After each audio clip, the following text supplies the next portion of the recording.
سنت مطہرہ سے استغفار کے بعض کلمات، یعنی نبی صلی اللہ علیہ وسلم کی دعاؤں میں استغفار کے بعض کلمات جو نبی صلی اللہ علیہ وسلم سے وارد ہیں اور جو دن رات میں پیش آنے والے ہیں، انہی میں سے یہ ہے جسے بلال بن یسار بن زید رضی اللہ عنہ نے بیان کیا ہے۔ وہ کہتے ہیں کہ مجھ سے میرے باپ نے میرے دادا کے واسطے سے بیان کیا اور انہوں نے نبی صلی اللہ علیہ وسلم سے کہتے ہوئے سنا، آپ نے فرمایا، من قال استغفر اللہ الذی لا الہ الا هو الحی القیوم واتوب الیہ غفر له وان کان فر من الزحف۔ جو شخص کہے میں اس ذات سے بخشش طلب کرتا ہوں جس کے سوا کوئی دوسرا معبود نہیں اور وہ خود بخود قائم اور زندہ رہنے والا ہے، اور اسی سے توبہ کرتا ہوں تو اس کو بخش دیا جاتا ہے اگرچہ وہ لڑائی کے میدان سے بھاگ گیا ہو۔ لڑائی کے میدان سے بھاگنا کبیرہ گناہ ہے۔ اگر آپ سورۃ الانفال پڑھیں تو اس سے پتہ چلتا ہے کہ جو میدان جنگ سے بھاگے ان کے لیے آگ ہے، یعنی کوئی معمولی سزا نہیں ہے۔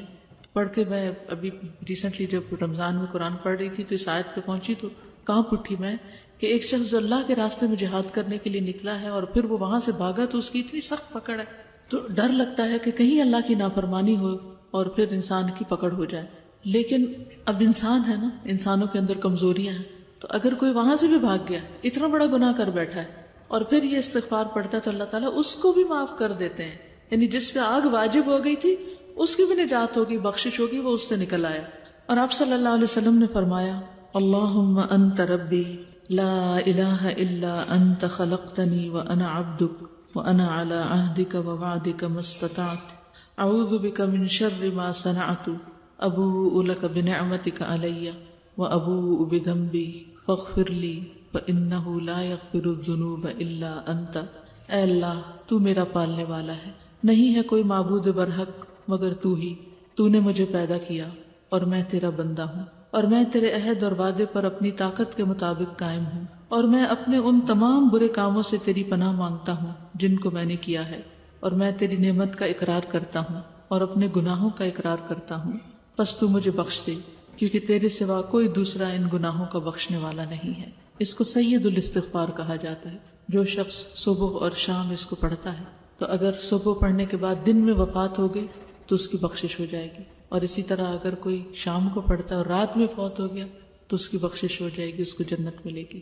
تو اس لیے اس کو حرز جان بنا لیں، لازم پکڑ لیں، عادت بنا لیں، صبح شام کی دعاؤں کے ساتھ پڑھ لیں یا فجر اور مغرب کی نماز کے بعد پڑھ لیں، جیسے بھی سہولت ہو، لیکن اس کو پڑھنا نہ بھولیں۔ ایاک نستعین میں یہ لکھا ہوا۔ پھر ہے آپ کا فرمان، رب اغفر لی وتب علی انک انت التواب الرحیم۔ اے میرے رب، مجھے بخش دے اور میری توبہ قبول فرما، بے شک تو توبہ قبول کرنے والا اور رحم کرنے والا ہے۔ یہ بھی خوبصورت دعا ہے، اور یہ جو پنک کارڈ آپ کو استغفار کے دیے گئے ہیں ان میں یہ دعائیں موجود ہیں، تو آپ ان کے لیے بھی ایک وقت مقرر کر لیں، مثلا صبح کا یا دوپہر کا یا رات کا یا تہجد کا، جہاں آپ تہجد پڑھتے ہیں وہاں قریبی ساتھ رکھ لیں۔ تہجد کے وقت کے لیے میں اس لیے کہہ رہی ہوں، قرآن مجید میں جنت والوں کی خصوصیات میں یہ بات آتی ہے، وَبِالْأَسْحَارِ هُمْ يَسْتَغْفِرُونَ، کہ سحری کے وقت وہ استغفار کرتے ہیں، اللہ سے بخشش مانگتے ہیں۔ تو جتنے بھی استغفارات ہمیں ملے سب اس کارڈ میں اکٹھا کر دیا گیا، کیونکہ ہر وقت کتاب کھول کے پوری کتاب میں سے گزرنا مشکل ہوتا ہے، تو کارڈ میں یعنی آسانی سے انسان سب پڑھ لیتا ہے، اور جب زبانی یاد ہو جائے تو پھر زبانی بھی پڑھ سکتے ہیں جب تک آپ کاغذ سے مدد لیں۔ اور آپ نے فرمایا، اللہم انی ظلمت نفسی ظلما کثیرا ولا یغفر الذنوب الا انت فاغفر لی مغفرۃ من عندک وارحمنی انک انت الغفور الرحیم۔ اے اللہ، میں نے اپنے نفس پر بہت ظلم کیا۔ کتنی سچی بات، ہم سب گناہ کر کے خود اپنے ساتھ زیادتی کر رہے ہوتے ہیں، اور گناہوں کو بخشنے والا صرف تو ہی ہے، بس تو اپنے پاس سے مجھے بخش دے اور میرے اوپر رحم فرما، بے شک تو بخشنے والا اور مہربانی کرنے والا ہے۔ سیدہ عائشہ رضی اللہ عنہا بیان کرتی ہیں کہ اللہ کے رسول صلی اللہ علیہ وسلم اپنی وفات سے پہلے اکثر یہ دعا پڑھتے تھے، سبحان اللہ و بحمدہ استغفر اللہ و اتوب الیہ۔ اللہ کی ذات پاک ہے اور ساری تعریف اور بڑائی اسی کے لیے ہے، میں اللہ تعالیٰ سے بخشش چاہتا ہوں اور اسی سے توبہ کرتا ہوں۔ اور آپ کا فرمان یعنی آپ کی دعا یہ بھی ہے، اللہم اغفر لی خطیئتی وجہلی واسرافی فی امری وما انت عالم بہ منی، اللہم اغفر لی ہزلی وجدی وخطئی وعمدی وکل ذالک عندی۔ اے اللہ، میری غلطیوں، جہالتوں اور میرے کاموں میں زیادتی کو معاف فرما، اور ان گناہوں کو بھی جن کو تو مجھ سے زیادہ جانتا ہے۔ اے اللہ، مجھے میری سنجیدہ اور مزاحیہ اور قصدن اور بلا قصد یعنی ارادتاً بلا ارادہ دونوں غلطیوں کو معاف کر دے، اور یہ سب غلطیاں میری ہی جانب سے ہیں، یعنی اس میں اعتراف بھی ہے اور بخشش کی دعا بھی ہے۔ اور آپ کی دعا ہے اللہم اغفر لی ذنبی ووسع لی فی داری وبارک لی فی رزقی۔ یہ وضو کے بعد کی دعا بھی ہے، وضو کے بعد اس کو پڑھ لیا کریں، اس سے یہ ہوگا کہ انشاءاللہ بھولے گی نہیں۔ وضو تو کرنا ہی ہوتا ہے تو اس کے بعد یہ عادت بنا لیں۔ اے اللہ، تو میرے گناہ بخش دے اور میرا گھر کشادہ کر دے، ووسع لی داری، اور میرے رزق میں برکت دے۔ اور آپ کا فرمان ہے اللہم انا نسألک موجبات رحمتک وعزائم مغفرتک والسلامۃ من کل اثم والغنیمۃ من کل بر والفوز بالجنۃ والنجاۃ من النار۔ اے اللہ، میں تجھ سے تیری رحمت اور مغفرت کو واجب کرنے والے اسباب اور تمام گناہوں سے محفوظ رہنے، ہر نیکی کو غنیمت جاننے، جنت کی کامیابی اور دوزخ کی آگ سے نجات کا سوال کرتا ہوں۔ اور آپ کا فرمان ہے اللہم اغفر لی ذنوبی وخطایای کلہا، اللہم انعشنی واجبرنی واہدنی لصالح الاعمال والاخلاق فانہ لا یہدی لصالحها ولا یصرف سیئها الا انت۔ اے اللہ، تو میری خطاؤں اور گناہوں کو معاف کر دے۔ اے اللہ، میرا مرتبہ بلند کر اور مجھے زندہ رکھ، اور مجھے غنی کر اور مجھے رزق دے، اور مجھے نیک اعمال اور اچھے اخلاق کی ہدایت دے، کیونکہ نیکیوں کی ہدایت دینے والا اور برائی سے پھیرنے والا تیرے سوا کوئی دوسرا نہیں۔ تو اس میں بخشش کی دعا بھی ہے اور پھر برائیوں کو دور کرنے کی دعا بھی ہے کہ ایسی چیزیں جو میری ہلاکت اور میرے لیے نقصان کا باعث ہیں، یا اللہ ان کو میری زندگی سے نکال دے۔ اور آپ کا فرمان ہے اللہم اغفر لی ما قدمت وما اخرت وما اسررت وما اعلنت انت المقدم وانت المؤخر وانت على كل شيء قدیر۔ اے اللہ، میرے پہلے اور بعد والے پوشیدہ اور ظاہر گناہوں کو معاف کر دے، یعنی جو شروع میں نے کیے اور جو بعد میں نے کیے، اور جو چھپ کے کیے اور جو لوگوں کے سامنے کیے، جن کو تو مجھ سے زیادہ جانتا ہے۔ ہم تو گناہ کر کے بھول جاتے ہیں، لیکن اللہ سبحانہ وتعالیٰ کو تو نہیں بھولتا۔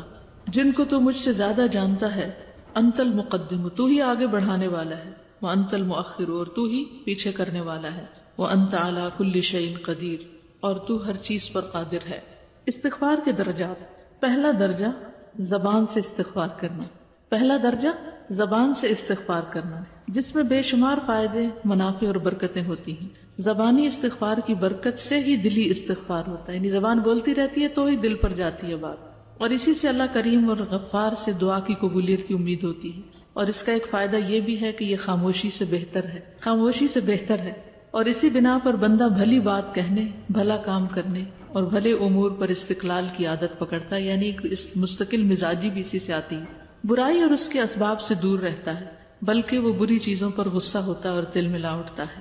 جو شخص استغفر اللہ کہتا ہے اور توبہ نہیں کرتا تو اگر اللہ تعالیٰ اس کو قبول کر لیتا اور اسے معاف کر دیتا ہے، مگر چونکہ یہ ہمیں معلوم نہیں اس لیے اس کی توبہ درست نہیں، یعنی صرف زبانی کہتا اور دل سے پلٹتا نہیں یا اپنے عمل کو درست نہیں کرتا، تو پھر اس کا معاملہ اللہ کے سپرد۔ جب اس بات کو جان گئے تو یہ بھی جان لو کہ بندہ جب استغفر اللہ کہتا ہے اور دل سے اپنے گناہوں کو نہیں چھوڑتا تو گویا وہ کہتا ہے میں تجھ سے سوال کرتا ہوں کہ مجھے بخش دے، اس لیے اگر وہ اچھا ہے تو اس کے لیے قبولیت کی امید کی جا سکتی ہے۔ یعنی بعض گناہ ایسے جن کے ہمیں عادت پڑ چکی ہے یا نہیں۔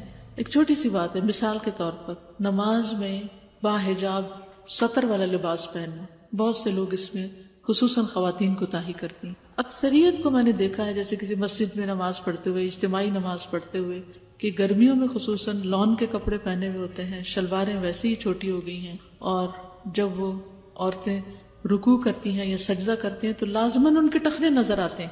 اور یاد رکھیے نماز میں اگر ٹخنے نظر آئے عورت کے، نماز نہیں ہوتی، یہ سطر کے منافی ہے۔ حتیٰ کہ افضل تو یہ کہ پاؤں بھی ڈھانکے جائیں، لیکن ٹخنوں کا تو کہیں جواز ہی نہیں ہے۔ ٹخنے کیا پنڈلیاں تک نظر آ رہی ہوتی۔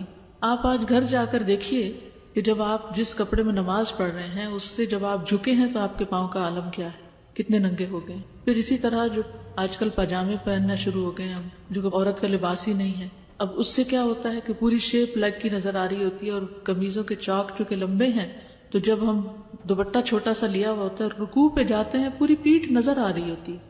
یعنی کوئی اگر دور سے دیکھے تو وہ پوری لیگ کی شیپ، اوپر پیٹھ کی شیپ، سب کچھ دکھ رہا ہوتا ہے.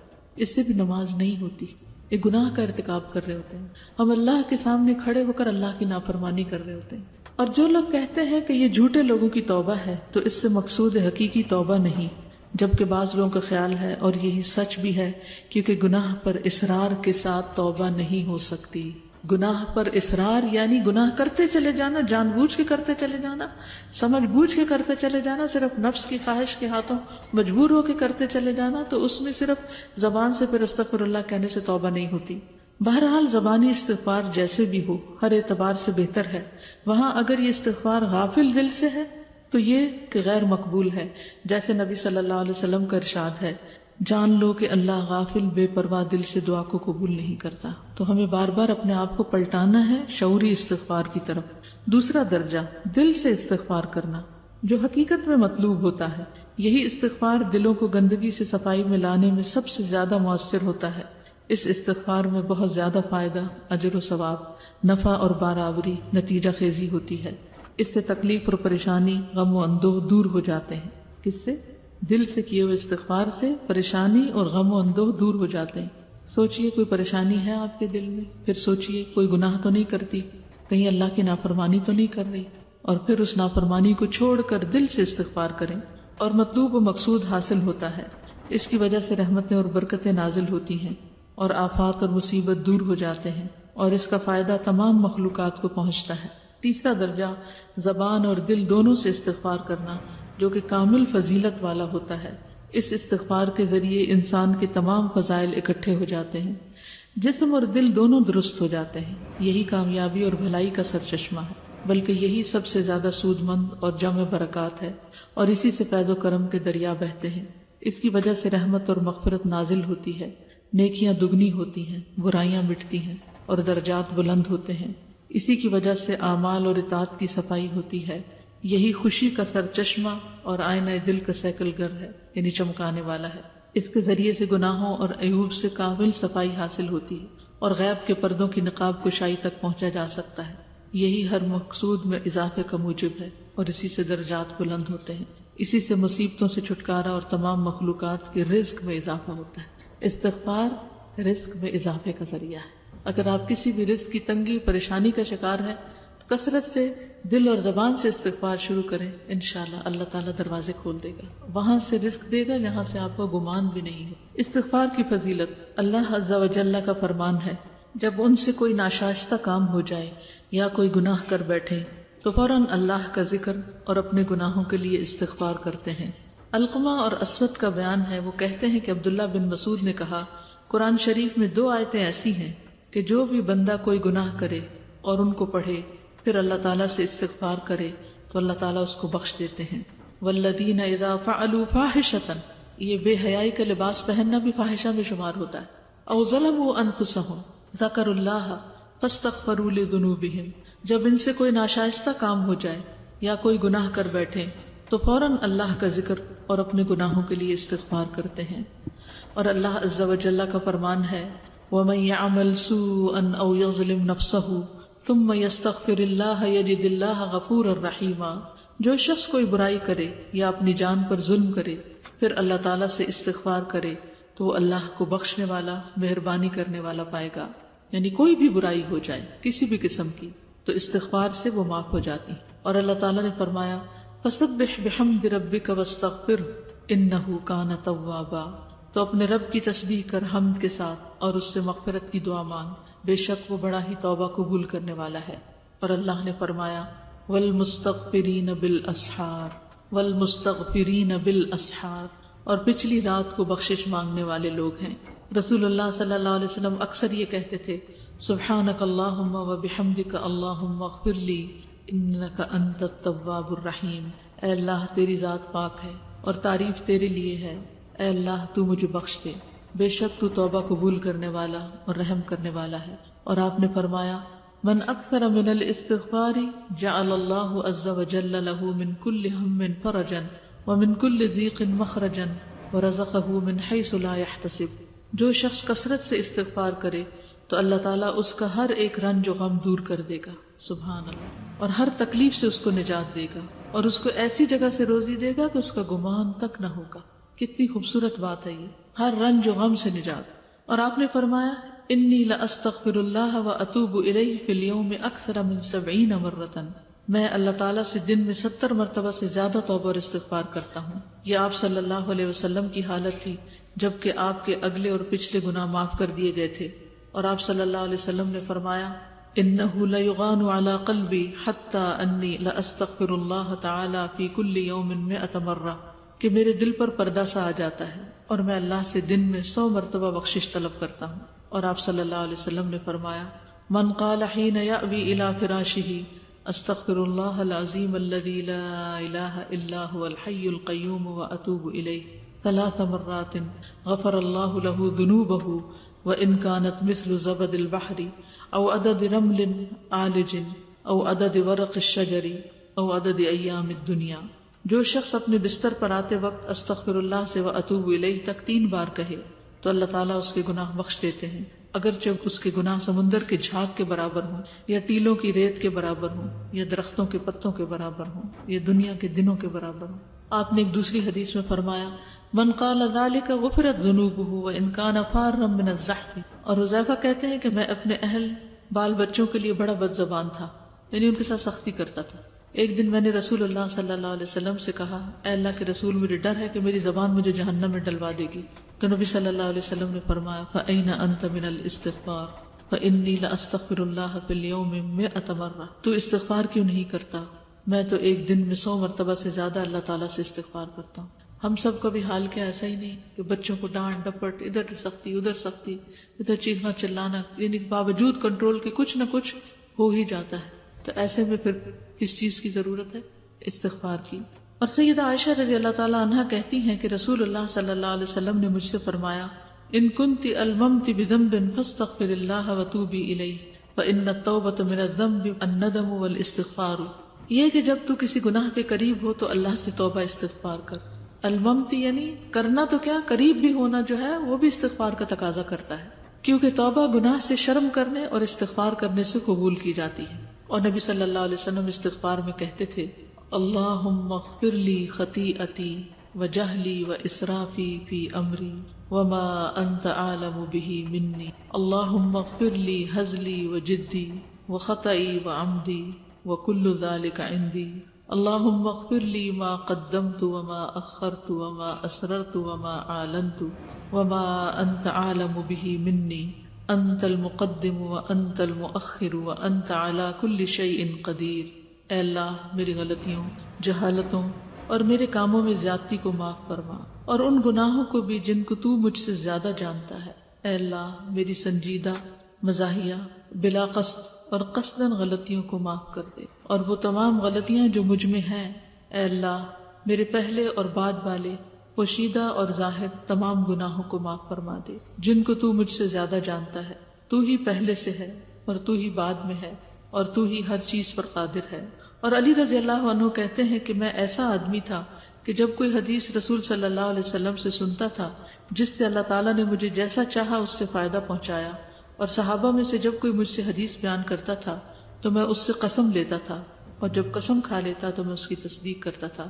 علی رضی اللہ تعالیٰ عنہ کہتے ہیں کہ مجھے ابو بکر نے خبر دی اور انہوں نے سچ کہا، یعنی یہ بالکل سچی حدیث ہے کہ میں نے رسول اللہ صلی اللہ علیہ وسلم سے کہتے ہوئے سنا ما من عبد يذنب ذنبا فيحسن الطهور ثم يقوم فيصلي ركعتين ثم يستغفر الله عز وجل الا غفر له۔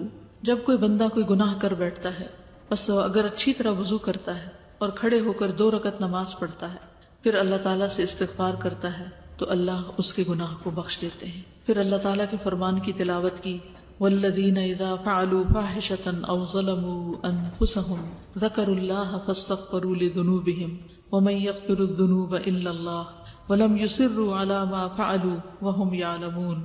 جب ان سے کوئی ناشائستہ کام ہو جائے یا کوئی گناہ کر بیٹھے تو فوراً اللہ کا ذکر اور اپنے گناہوں کے لیے استغفار کرتے ہیں۔ فی الواقع اللہ تعالیٰ کے سوا اور کون گناہوں کو بخش سکتا ہے، اور وہ لوگ باوجود علم کے کسی برے کام پر اڑ نہیں جاتے، یہ بڑے نہیں برے کام پر اڑ نہیں جاتے۔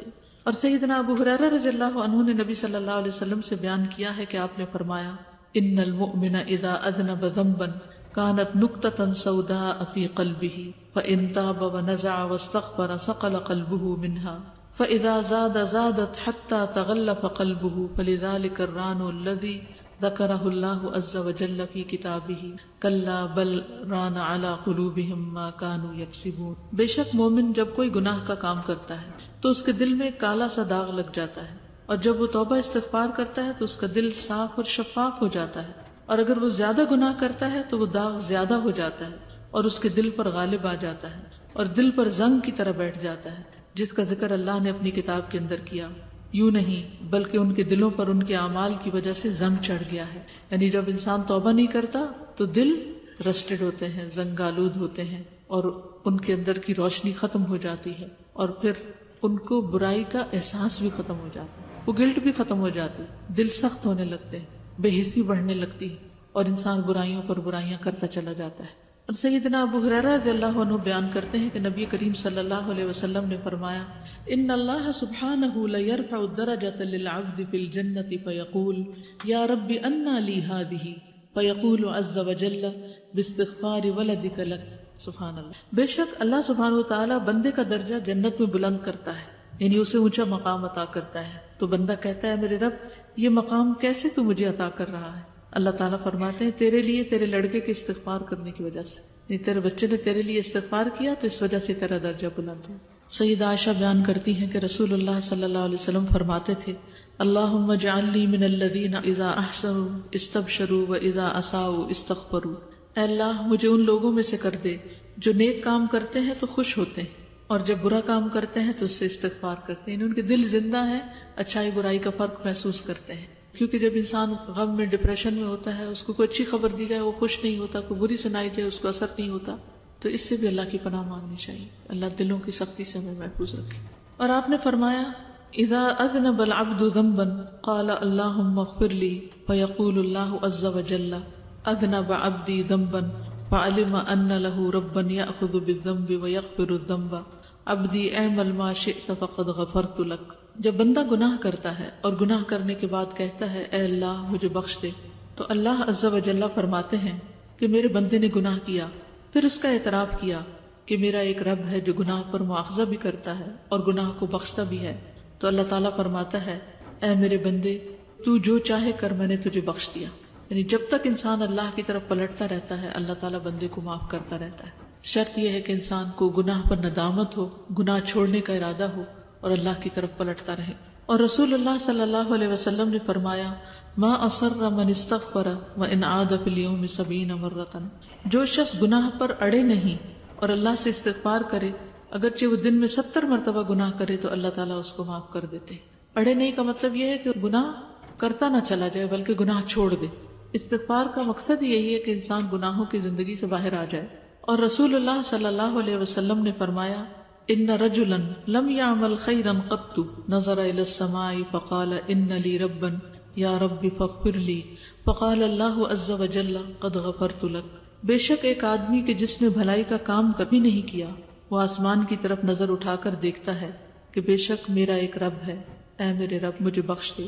تو اللہ عز و جل فرماتے ہیں کہ جا میں نے تجھے بخش دیا. اور رسول اللہ صلی اللہ علیہ وسلم نے فرمایا من اذنب ذنبا فعلم ان اللہ قد اطلع علیہ غفر له وان لم يستغفر. وہ شخص جس نے کوئی گناہ کیا اور یہ اعتراف کیا کہ اللہ کو اس کے گناہ کے بارے میں خبر ہے تو اللہ اس کو بخش دیتے ہیں اگرچہ وہ استغفار نہ کرے. یعنی شرمندگی جو ہے اور اس بات کا احساس کہ میرا رب کیا کہے گا میں نے کیا کیا، تو یہ چیز بھی بخشش کا باعث بن جاتی ہے. یعنی اللہ تعالیٰ کی رحمت اتنی عام ہے. اور رسول اللہ صلی اللہ علیہ وسلم نے فرمایا یقول اللہ تعالی یا عبادی کلکم مذنب الا من عافیتہ فاستغفرونی اغفر لکم ومن علم انی ذو قدرت علی ان اغفر له غفرت له ولا ابالی. اللہ تعالیٰ فرماتے ہیں اے میرے بندو تم سب کے سب گناہگار ہو مگر وہ شخص کے جسے میں نے معاف کر دیا، بس تم لوگ بخشش طلب کرو میں تم لوگوں کو بخش دوں گا. اور جس شخص نے یہ اعتراف کر لیا کہ میں اسے بخشنے کی طاقت رکھتا ہوں تو میں نے اسے بخش دیا. اور یہ میرے لیے کوئی بڑی بات نہیں. یعنی ہمیں اللہ تعالیٰ سے اچھا گمان بھی رکھنا چاہیے. اللہ تعالیٰ کے بارے میں یہ سوچنا چاہیے کہ اللہ تعالیٰ تو سب کچھ بخش سکتا ہے، اس کے لیے بخشنا مشکل نہیں، وہ بخشنے سے محبت رکھتا ہے. تحب العفو، اس کی صفت ہے الغفار، الغفور، غافر، غافر الذنب، العفو، تو وہ ضرور معاف کر دے گا۔ تو انسان اللہ کے بارے میں جیسا گمان کرتا ہے ویسا ہی وہ اپنے رب کو پاتا ہے۔ تو اپنے رب سے اچھے اچھے گمان کرتے رہیں اور گناہوں پر شرمندہ رہیں، ڈھٹائی سے گناہ نہ کریں، اکڑ کے نافرمانی نہ کریں۔ اور رسول اللہ صلی اللہ علیہ وسلم نے فرمایا، من قال سبحانک ظلمت نفسی وعملت سوءا فاغفر لی فانہ لا یغفر الذنوب الا انت غفرت لہ ذنوبہ ولو کانت کمدب النمل۔ جس شخص نے یہ کہا، اے اللہ تیری ذات پاک ہے، میں نے اپنے نفس پر ظلم کیا ہے اور میں نے برا کام کیا ہے، تو مجھے بخش دے، کیونکہ تیرے سوا کوئی دوسرا نہیں جو گناہوں کو بخشے، تو اس کے گناہ بخش دیے جاتے ہیں، اگرچہ اس کے گناہ چیونٹیوں کی رینگنے کی جگہ کی طرح ہوں۔ آپ نے کبھی دیکھا جب چیونٹیاں پورے جتھے کی شکل میں رینگ رہی ہوتی ہیں اور پھر زمین پر کتنی کثیر تعداد میں چیونٹیاں، یعنی جن جن جگہوں پہ وہ رینگ رہی ہوتی ہیں ان ساری جگہوں کو اکٹھا کر لیا جائے تو کتنا بڑا ایریا بن جاتا ہے، یعنی بڑے سے بڑا گناہ بھی معاف ہو جاتا ہے۔ اور بیان کیا گیا کہ سب سے افضل استغفار یہ ہے کہ بندہ کہے، اللہم انت ربی وانا عبدک خلقتنی وانا علی عہدک ووعدک ما استطعت اعوذ بک من شر ما صنعت ابوء لک بنعمتک علی وابوء علی نفسی بذنبی فقد ظلمت نفسی واعترفت بذنبی فاغفر لی ذنوبی ما قدمت فیہا وما اخرت فإنہ لا یغفر الذنوب جميعا الا انت۔ اے اللہ تو میرا پالنے والا ہے اور میں تیرا بندہ ہوں، تو نے مجھے پیدا کیا ہے اور میں تیرے عہد اور وعدے پر اپنی طاقت کے مطابق قائم ہوں، اور میں اپنے ان تمام برے کاموں سے تیری پناہ مانگتا ہوں جو میں نے کیے ہیں، اور میں تیری نعمت کا اقرار کرتا ہوں، اور میں اپنے ان گناہوں کا اقرار کرتا ہوں جس کو کر کے میں نے اپنے نفس پر ظلم کیا ہے، اور میں اپنے ان گناہوں کا اعتراف کرتا ہوں، بس تو میرے اگلے اور پچھلے سب گناہوں کو بخش دے، کیونکہ تیرے سوا کوئی دوسرا ان تمام گناہوں کا بخشنے والا نہیں۔ یعنی انسان کو یہ بھی یقین ہونا چاہیے کہ اللہ کے سوا اور کوئی بھی نہیں بخش سکتا، چاہے ساری دنیا ہمیں تسلی دیتی رہے، نہیں کچھ نہیں، کوئی بات نہیں، اللہ غفور رحیم ہے، لیکن جب تک ہم خود اللہ سے بخشش نہیں مانگیں گے یہ یقین رکھتے ہوئے کہ اللہ ہی بخش سکتا، تو اس وقت تک بات نہیں بنے گی۔ تو اللہ کی طرف رجوع کرتے رہیں۔ سیدنا ابو ہریرہ بیان کرتے ہیں کہ رسول اللہ صلی اللہ علیہ وسلم نے فرمایا، والذی نفسی بیدہ لو لم تذنبوا لذهب اللہ بکم ولجاء بقوم یذنبون فیستغفرون اللہ فیغفر لهم۔ قسم ہے اس ذات کی جس کے ہاتھ میں میری جان ہے، اگر تم گناہ نہ کرو تو البتہ اللہ تعالیٰ تم کو فنا کر کے ایسے لوگوں کو پیدا کرے گا جو گناہ کریں گے پھر اس سے بخشش مانگیں گے، پھر اللہ تعالیٰ ان کو بخشے گا اور معاف کرے گا۔ یعنی اللہ تعالیٰ چاہتا تو ہمیں فرشتہ پیدا کر دیتا کہ ہم کوئی گناہ کرتے ہی نہ سرے سے، تو نہ گناہ کرتے اور نہ بخشش کی ضرورت پیش آتی، لیکن اللہ نے ہمیں انسان پیدا کیا اور کچھ کمزوریوں کے ساتھ پیدا کیا، اور اسی وجہ سے ہم سے غلطیاں بھی ہوتی ہیں۔ تو اللہ تعالیٰ کو غلطی کرنے کے بعد پلٹ آنے والا بے حد پسند ہے، انسان پہلے سے زیادہ اللہ کے قریب ہو جاتا ہے۔ وہ اونٹنی والی مثال سب کو یاد ہوگی، جس میں ایک شخص صحرا میں ہوتا ہے، اپنی اونٹنی پر اس کا کھانے پینے کا سامان بھی اس پر لدا ہوتا ہے کہ وہ کسی جگہ آرام کرنے کے لیے رکتا ہے، تو جب سو کر اٹھتا ہے تو دیکھتا ہے اونٹنی غائب ہے، تو سخت پریشان ہوتا ہے کیونکہ اب وہ کہیں صحرا سے نکل نہیں سکتا اونٹنی کے بغیر، اور کچھ کھانے پینے کا سامان بھی نہیں ہے، کہ اتنے میں اچانک اس کو اونٹنی واپس مل جاتی، تو وہ خوشی سے پکار اٹھتا ہے کہ اللہ میں تیرا رب اور تو میرا بندہ، یعنی خوشی سے پاگل ہو جاتا ہے۔ تو اللہ تعالیٰ فرماتے ہیں کہ اس سے بھی زیادہ مجھے خوشی ہوتی ہے جب کوئی بندہ غلطی کرنے کے بعد واپس لوٹ آتا ہے، جیسے اس کی اونٹنی کے واپس لوٹنے پر اس کو خوشی ہوتی۔ اس کا یہ مطلب نہیں کہ ہم جان بوجھ کے غلطیاں کرنا شروع کر دیں، ہم ارادہ بھی کریں گے کہ نہیں کریں گے غلطی اور پھر ہو جاتی۔ اور اس میں آپ دیکھیے کہ چھوٹے بچوں کی مثال، آپ ان کو جب کوئی غلطی کرتے ہیں سزا دیتے ہیں یا ڈانٹ ڈپٹ کرتے ہیں یا پھر کہتے ہیں اچھا پھر وعدہ کرو آئندہ نہیں کرو گے، اور وہ مسکین وعدہ کرتے ہیں اور تھوڑی دیر کے بعد پھر وہیں ہاتھ ڈالے ہوئے ہوتے ہیں جہاں نہیں جانا چاہیے۔ تو ہمارا حال بھی بچوں جیسا ہی کہ ہم توبہ کر کے اب کسی کی غیبت نہیں کریں گے، اب کسی کے بارے میں کچھ نہیں کہیں گے، اور پھر دوبارہ کسی نہ کسی کا ٹریپ میں آ جاتے ہیں۔ تو اللہ تعالیٰ ہم سب کو معاف کر دے۔ آثار سلف کے اقوال۔ خالد بن معدان کہتے ہیں کہ اللہ تعالیٰ کا فرمان ہے، بے شک میرے محبوب بندے وہ ہیں جو مجھ سے محبت کرتے ہیں اور ان کے دل مسجدوں کی طرف لگے رہتے ہیں اور رات کے پچھلے حصے میں استغفار کرتے ہیں۔ یہ وہ لوگ ہیں کہ جب میں زمین والوں کو کوئی سزا دینے کا ارادہ کرتا ہوں تو ان کی وجہ سے پھر چھوڑ دیتا ہوں اور ان سے سزا کو ہٹا دیتا ہوں۔ اور قتادہ کہتے ہیں، قرآن آپ کو آپ کی بیماری اور علاج کی خبر دیتا ہے، سو آپ کی بیماری آپ کے گناہ ہے اور اس کا علاج اور دوا استغفار ہے۔ بہت ہی عمدہ بات ہے۔ بیماری کیا ہے؟ گناہ، اور علاج کیا ہے؟ استغفار. اور علی بن ابی طالب کہتے ہیں تعجب ہے اس شخص پر کہ جس کے پاس بچنے کا سامان ہو، اس کے باوجود وہ ہلاک ہو جائے. یعنی جو ڈوب رہا ہے اس کے لیے تیرنے کا کوئی انتظام ہے اور پھر بھی وہ ڈوب جائے. آپ سے پوچھا گیا کیا وہ کون سی چیز ہے؟ آپ نے فرمایا وہ استغفار ہے. اور آپ کہتے تھے اللہ سبحانہ و تعالیٰ نے کسی بندے کو استغفار سے غافل نہیں کیا اس حال میں کہ وہ اسے عذاب دینے کا ارادہ رکھتا ہو. اور فضیل بن ایاز رحمت اللہ علیہ کہتے ہیں کہ بندے کا قول استغفر اللہ، اس کی تفسیر یہ ہے کہ اے اللہ تو مجھے گناہوں سے ہلکا کر دے. بعض علماء کہتے ہیں بندہ گناہ اور نعمت کے درمیان رہتا ہے، ان دونوں کو سوائے حمد اور استغفار کے کوئی دوسری چیز درست نہیں کر سکتی. اور فضیل کہتے ہیں بغیر گناہ سے باز آئے ہوئے لوگوں کا استغفار جھوٹے لوگوں کا توبہ ہے. یعنی جب تک گناہ چھوڑتے نہیں تو خالی استغفار کرنے سے بھی بات نہیں بنتی. رابعہ الادویہ کہتی ہیں ہم لوگوں کا استغفار زیادہ استغفار کا محتاج ہے. اور بعض علماء کہتے ہیں جس شخص نے ندامت اور شرمندگی سے پہلے استغفار کیا تو اس نے اللہ سبحانہ وتعالیٰ کے ساتھ استہزاء اور مذاق کیا اس حالت میں کہ وہ نہیں جانتا تھا. یعنی استغفار کے ساتھ شرمندگی لازم ہے، یعنی بغیر اس کے کہ انسان اپنے گناہ کا اعتراف کرے صرف کہنا استغفر اللہ تو یہ درست نہیں. اور ایک اعرابی کے بارے میں سنا گیا کہ وہ کعبہ کے غلاف کو پکڑے ہوئے چمٹ کر کہہ رہا تھا اے اللہ میرے گناہ پر مصر رہنے کے باوجود تجھ سے میرا استغفار کرنا قابل ملامت ہے، اور میرے علم کے مطابق تیری کشادگی عفو کے باوجود تجھ سے استغفار کو چھوڑ دینا یہ میرے عاجز رہنے اور طاقت نہ رکھنے کی وجہ سے ہے. کتنی نعمتیں تجھ سے بے نیازی کے باوجود مجھے محبوب ہیں، یعنی کتنی چیزیں جو تو نے مجھے دی ہیں مجھے بہت پسند ہے، اس کے باوجود کہ میں تیری طرف توجہ نہیں کرتا، اور میں اپنی فقیری اور محتاجی کے باوجود گناہوں کے ذریعے سے تجھے غصہ دلاتا ہوں. اے وہ ذات جو وعدہ کرتا ہے تو پورا کرتا ہے اور جب دھمکی دیتا ہے تو معاف کر دیتا ہے.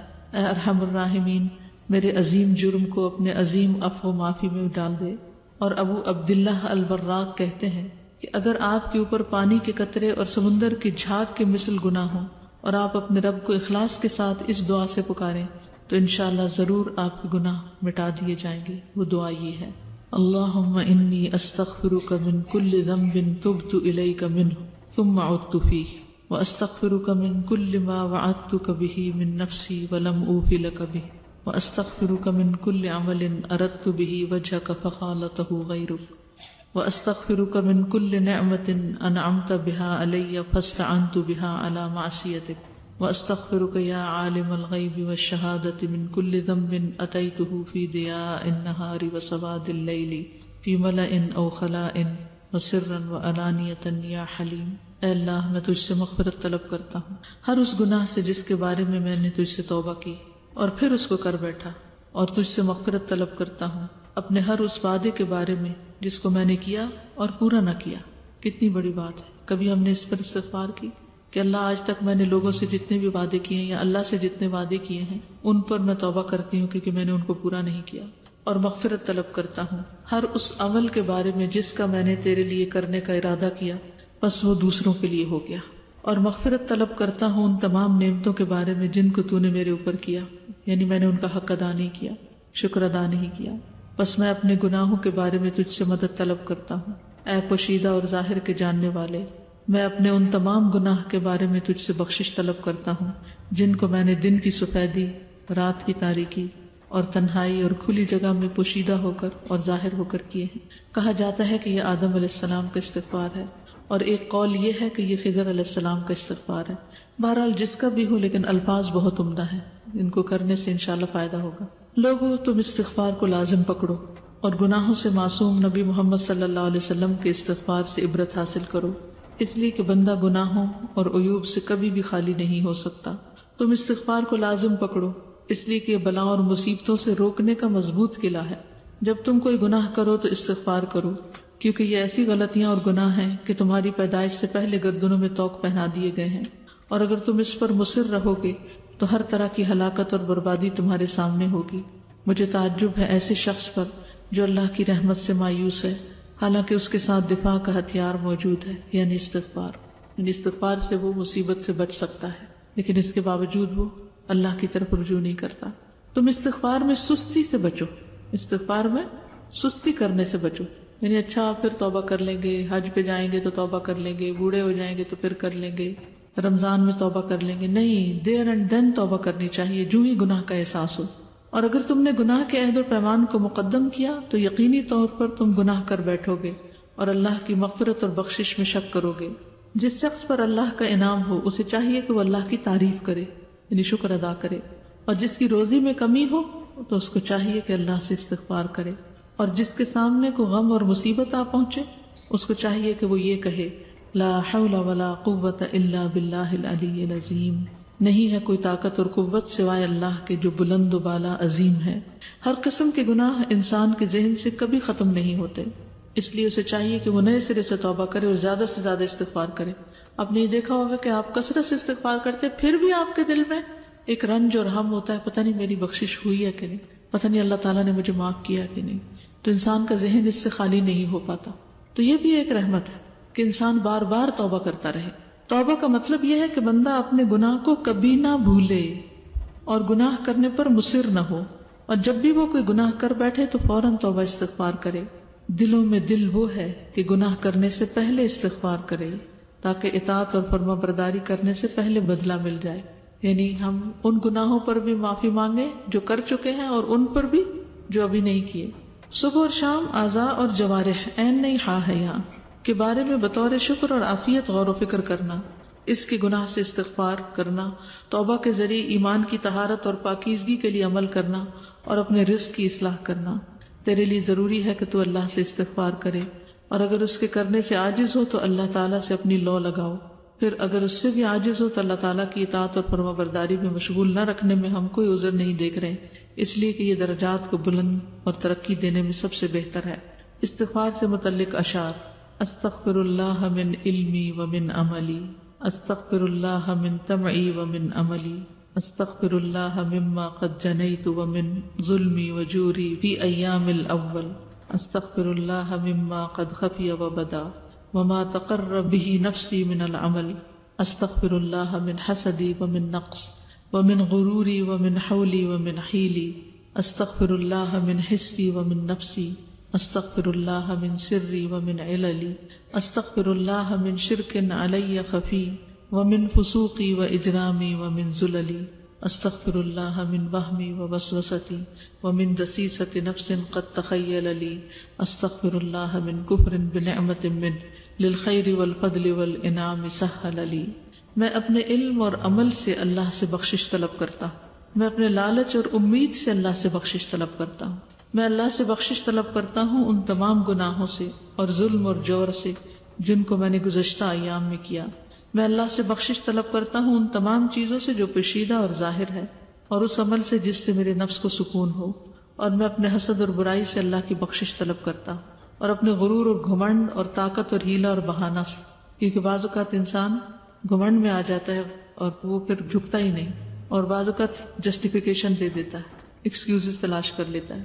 میں اللہ سے اپنے حصے ظاہری سے ادراک کی ہوئی چیز اپنے نفس سے بخشش طلب کرتا ہوں، میں اپنے پوشیدہ اور ظاہری گناہ سے اللہ سے بخشش طلب کرتا ہوں، میں اللہ سے اپنے چھپے ہوئے شرک سے بخشش طلب کرتا ہوں، اور اپنے فسق و فجور اور جرم اور گناہ کے ارتکاب سے مغفرت طلب کرتا ہوں، میں اپنے وہم اور وسوسے سے اللہ سے بخشش طلب کرتا ہوں، اور بڑی سازش سے جو میرے دل میں برے وہم و گمان کے ساتھ پیدا ہو۔ میں اللہ سے کفران نعمت کی بخشش طلب کرتا ہوں جس کو اللہ نے بھلائی اور فضل و انعام کے ساتھ میرے لیے آسان کر دیا۔ تو جو بھی آپ کے دل میں اپنے گناہ کا خیال آئے، جس بھی طرح سے، اس کو زبان سے ادا کیجیے اور اللہ سے معافی مانگتے رہیے۔ استغفار کی دعا: اللہم انی استغفرک لما تبت الیک منہ ثم عدت فیہ، واستغفرک لما وعدتک من نفسی ثم اخلفتک فیہ، واستغفرک لما اردت بہ وجہک فخالطنی فیہ ما لیس لک، واستغفرک للنعم التي انعمت بها علی فتقویت بها علی معاصی، واستغفر اللہ الذی لا الہ الا هو الحی القیوم عالم الغیب والشہادۃ هو الرحمن الرحیم لکل ذنب اذنبته ولکل معصیۃ ارتکبتها ولکل ذنب احاط به علم اللہ۔ اے اللہ، میں اپنے ان تمام گناہوں سے تجھ سے بخشش طلب کرتا ہوں جن سے میں نے توبہ کی پھر اسے کر بیٹھا، اور تجھ سے بخشش طلب کرتا ہوں اپنے اس وعدے کے بارے میں جو بھی میں نے تجھ سے کیا یا میں مسنگ ہے اور اس کی خلاف ورزی کر دی، اور بخشش طلب کرتا ہوں اس کے بارے میں جسے میں نے تیرے لیے کرنے کا ارادہ کیا لیکن میں نے تیرے سوا کسی کے لیے آمیزش کر دی، یعنی اوروں کا دھیان بھی آ گیا، اور بخشش طلب کرتا ہوں ان تمام نعمتوں کے بارے میں جن کو تو نے مجھے عطا کیا، بس گناہ کر کے میں بیکاری ہو گیا اور میں بخشش طلب کرتا ہوں اس ذات سے جو زندہ اور قائم اور دائم اور غائب اور ظاہر کا جاننے والا ہے اور رحمان اور رحیم ہے، ان تمام گناہوں اور معصیت کے بارے میں جن کا میں نے ارتکاب کیا اور ہر وہ گناہ جن کا اللہ کے علم نے احاطہ کیا ہوا ہے۔